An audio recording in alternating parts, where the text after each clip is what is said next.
Estado ang panggogoyo ng binansagang si Boy Pansit Canton sa Tondo, Maynila. Ang modus niya, bumili at magpaluto ng instant noodles at kapag bayaran na, magrereklamo na kulang ang nakuha niyang sukli. Nasa frontline ng balitang yan, si Nina Ongpauco.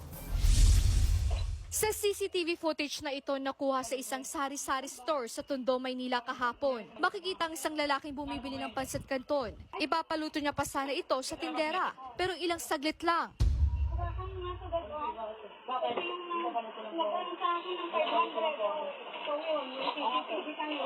Namukhaan pala siya ng tindera.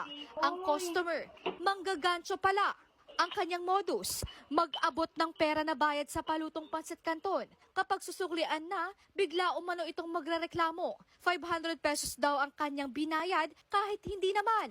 Agad namang umamin ng suspect sa ginawa nitong panluloko. Nung una po ginawa ko po yun, pero nakalusot naman po. Ngayon po, bumuli po ulit ako.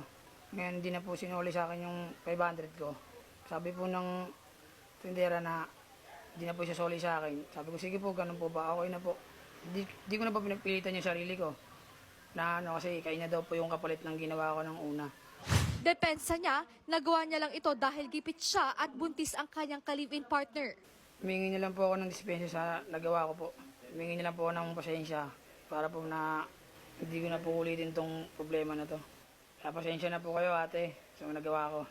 Desidido naman ang may-ari ng sari-sari store na magsampa ng kaso laban sa suspect. Nagbabalita mula sa frontline, Nina Ongpauco, News 5.